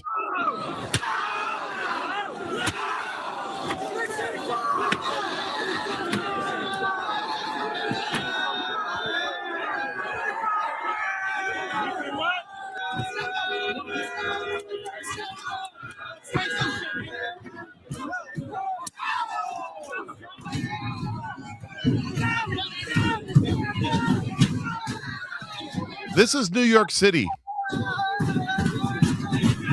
celebrating the fact that the Knicks won a basketball game, not the championship. They haven't won the championship yet. It's 3-1. It's going back to San Antonio. And you know what? I haven't watched basketball since Magic Johnson and Larry Bird days. I was really into it back then when I was a kid. I was into all the sports. Watching. I didn't play much. I was uncoordinated. So I haven't watched basketball in years. But this makes me want to watch the game and root for San Antonio. Wouldn't it be something if San Antonio comes back and they have to win 3 straight to do it, comes back and wins against the Knicks? Would it be something? And there they are trashing their city over. I mean, who are these people? Why do they do this? And now I wanted to talk about this too. I wanted to get this out of the way. So the SAVE Act, it's still combobulated up there, and it's not going to pass. I've said it all along, it's not going to pass. And one of the champions for the Save America Act has been Mike Lee, and here he is on the floor giving his words. Mr. President, our elections need to be characterized by two things. We need to make it easy to vote and hard to cheat. And we need to do that by making sure that people establish their citizenship and therefore their eligibility to vote when they register, and that they show who they are when they show up on election day. This isn't hard. This isn't unusual. Every country in the entire world, countries you're familiar with, countries you're not, countries as wide-ranging as Mexico, Brazil, India, Argentina, Peru, Botswana, Burundi, they all have voter ID requirements. We do not. We do not want to leave this amount of power sitting on the table so that foreign powers can send forth people who are not eligible to vote in this country and vote anyway. We need to do this. The House of Representatives has passed the Save America Act. We now have the opportunity to vote on that same bill, the Save America Act here. This bill, Mr. President, will disenfranchise no one. It will make us all more free. It will protect the sanctity, the dignity of your vote. When we allow people who are not allowed to vote, we rob Americans of their vote. Let's make it easy to vote, hard to cheat. Let's pass this bill. Here he is. Rah, rah, rah, Mike Lee, let's pass the bill. He's got an issue. I'm so tired of the Republican Party. Because you know what? He wants to pass this bill. He's against the nuclear option on the filibuster. He's against changing the rules to make it just a 51 vote. He's against changing the speaker, the leadership in the Senate. He's against all the things that we can do as a party to force through this bill. He's against doing anything that will pass the Save America Act, except get down there and say, we have to pass the act. No, and it's not going to pass. He knows. Thune, McConnell, Cornyn, what's the other guy that just lost? He knows none of them are going to vote for this. He knows that. And he's against doing anything that will get it passed. And I've decided that he's just he's a typical in the vein of Ted Cruz Republican. What do I mean by that? Ted Cruz, 2018. Donald Trump loses control of the House. Ted Cruz, the same day that Nancy Pelosi picks up the gavel to be Speaker of the House. He puts through all the red meat bills, term limits, balanced budgets, all the red. He writes the bills and institutes them. Oh my gosh. I'm Republican and I'm doing it. If you just vote harder and give me more money, we'll get them next time. I got the bills right here to prove it. Knowing there's no possible way they will ever pass. Yet for 2 years, Ted Cruz, the Republicans controlled the House, the Senate, and the presidency. And you did nothing. You didn't bring up, you could have brought up the bills then, and then they could have passed. But they wouldn't have passed, would they have, Ted? Because the Republicans don't want those bills to pass. They don't want the Save America Act to pass. They don't want to rebuild our military. They don't want to eliminate debt because it eliminates their power. They're perfectly fine being the minority party as long as they get power.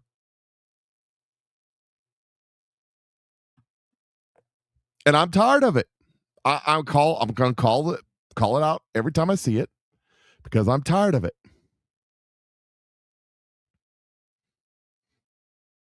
Absolutely fed up. Laura Ingraham posted this. It says, everything he does proves that Trump was right to oppose him. He really believes he has the right to that seat, even though he loathes Trump's and his supporters. Cornyn predicts post-midterms will be the most miserable 2 years of Trump's life. Let me tell you something. The Republicans are delay, stall, to get to this election because they know the fix is in. They think the fix is in. But let me tell you something, Republicans. God has called you out in multiple properties. Kim Killian's property years ago. I am dissatisfied with what comes out of the Republican Party. You guys are on the chopping block. God's going to hold you more accountable than the dirty, no good scumbags that are the Democrat Party, because when you're a scumbag and you tell everybody you're a scumbag and you act like a scumbag, it's fine. We know who you are. But you guys have been running around. You guys have been running around wolves in sheep's clothing. It's true.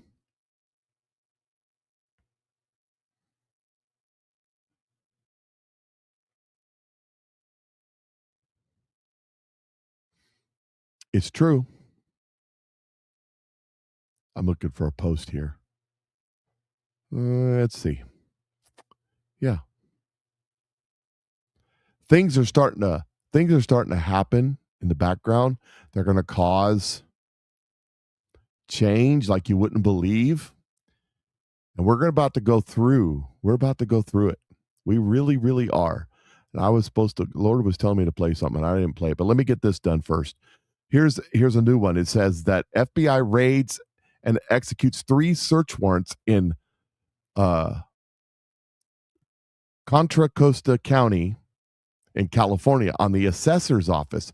Here's another place where the fraud everywhere, anywhere that has to do with money in our government is completely fraud. Federal raids in the East Bay today targeting elected officials. The search warrants were for the Contra Costa County Assessor's Office and 2 homes. NBC Bay Area's Valina Jones is live in Martinez. And Valina, what do we know about the investigation? Well, the FBI is telling us this is all tied to an ongoing investigation, confirming that they executed those 3 search warrants at those 3 different locations that we know are connected to the county assessor's office as well as their top leadership. More than a dozen federal agents served search warrants around 7 Tuesday morning at the Contra Costa County Assessor's Office, as well as the homes and vehicles of outgoing County Assessor Gus Kramer and Assistant Assessor Vince Robb. Kramer, who denies any wrongdoing, says agents seized his phone and laptop. It's the same powers that be trying to intimidate people who, in my opinion, probably know too much, and they're trying to silence them. Kramer says he doesn't know what prompted the searches, but believes they could stem from conflicts he's had over his more than 30 years in office, including conflicts with disgruntled former employees and the Board of Supervisors after he sued them, claiming they violated the Brown Act. The search also temporarily shut down operations at the assessor's office. We would have given them everything they were looking for. Instead, they're wasting taxpayers' dollars going through literally mountains of people's records and totally unnecessarily. Robb declined an on-camera interview, but says he's unaware of what investigators are seeking and maintains he has done nothing wrong. According to unofficial election results, Robb is expected to replace Kramer when he retires later this year. I'm not going to be around in 6 months. I don't care. They can accuse me of, kicking the dog. It doesn't matter to me. The important part is Vince is elected. He's going to do a good job and serve the taxpayers well. Kramer has faced controversy in the past. In 2019, a civil grand jury accused him of willful or corrupt misconduct related to allegations that he created a hostile work environment. That case ultimately ended in a mistrial. In a statement, Contra Costa County says, quote, while there are certain limitations on the board's authority because the assessor is an elected official, the board is focused on ensuring the integrity of the assessment process and will explore all available options for its continued operation. Kramer says taxpayers should not be concerned. I want them to be assured that everything will be okay. It will not affect them. And I've been accused of some pretty heinous things over the years, but I've always been exonerated. So I can rest assured that will be the case this time. Now, all 3 search warrants and that FBI raid did not conclude in any arrests so far. We know that Kramer will end his term at the end of the year. A new county assessor will take over in January. Reporting live in Martinez, Valina Jones, NBC Bay Area News. The question that everyone is asking themselves is, are they Democrats involved in the fraud? So let's take a look. The county assessor elections are nonpartisan, but let's go ahead and see who's involved. Gus Kramer, he is a longtime Democrat, of course. Vince Robb, Kramer's longtime friend. Let's see, he's got no party affiliation found, but he is deeply tied to Kramer, which means he is a Democrat. And the county overall is, of course, a blue Democrat area. Let me tell you something. There's something wrong with the assessor offers across this country, and it doesn't make a difference what their political affiliation is. Everywhere there's a dollar that can be controlled by this government is corrupt. From dog catcher to president, everywhere. And the only man that's ever done anything about any of it, ever, is Trump. And I just want to play this. So, it is the weekend. So you know what you're supposed to do, right? You're supposed to turn it all off, take a break, go out, work in the garden, get a suntan, enjoy the weather, go out and watch your kids' games, whatever it is you're doing, or grandkids, or whatever. Have a great weekend. And I'm going to end it with this. Just a reminder. Are we in this season? I don't know. We are definitely in the season of judgment. God's already said that. But here we go. You guys have a great day. I'll end it after this. Summer reaches to spring and to fall. I will be the mediator, says summer. I will uncover.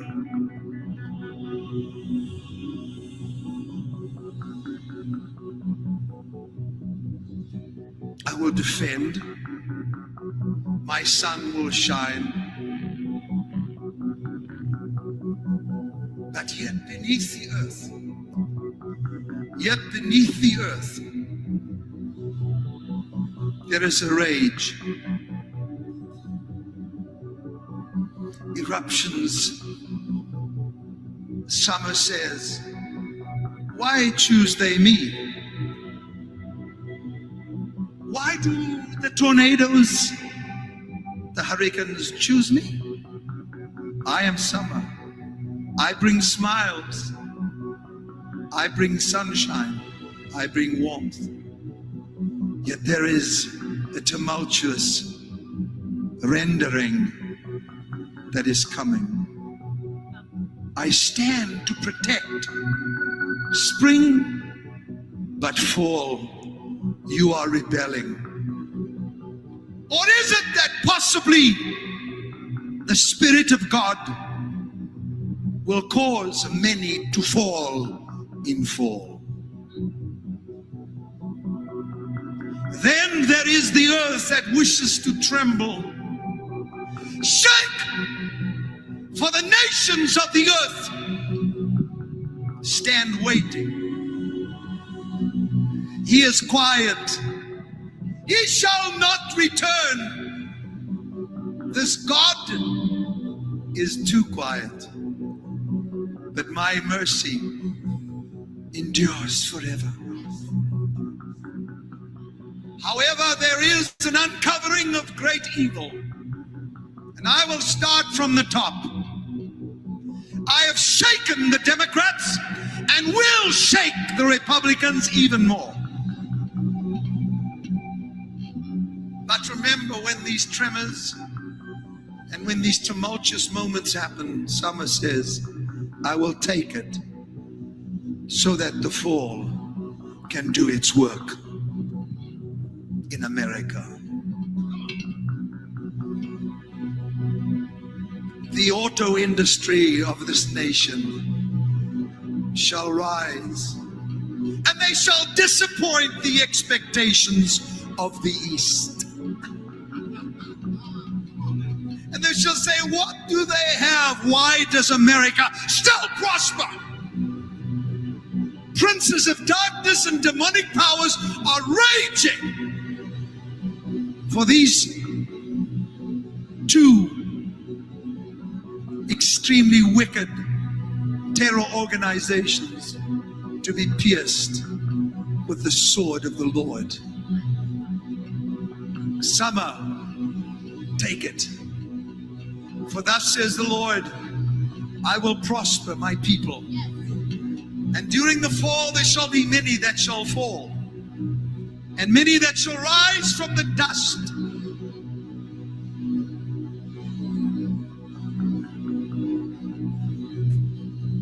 The earth is standing prepared.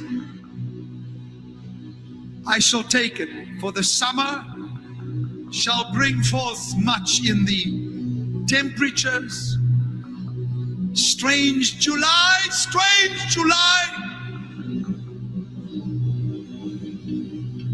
hypnotic November, and oh, Christmas, where winter shall say, and me, I will make them happy. For God says, I have chosen each season to manifest something. My will shall be done, and it shall come to pass that I shall bring sign after sign. And in the fall, that which comes down is that which was able to be shaken. And I will build and release the resources. And in the fall, will show you whom I have chosen. This almost feels illegal to know if you're a side sleeper. What I've just They can bury the truth, but they can't kill the soul. Cut through the noise, get back to what matters.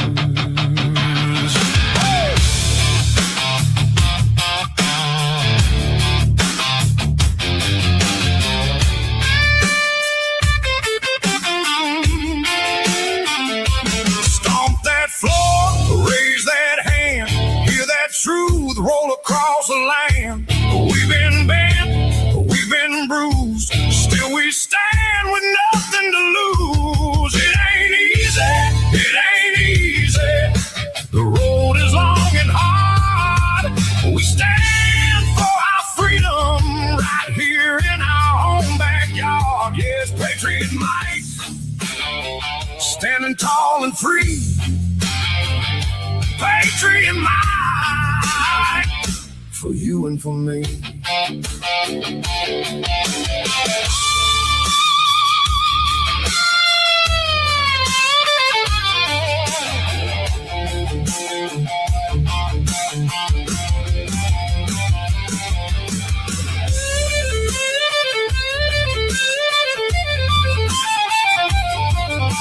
Strapped in. You're live with the Patriot Mike Show.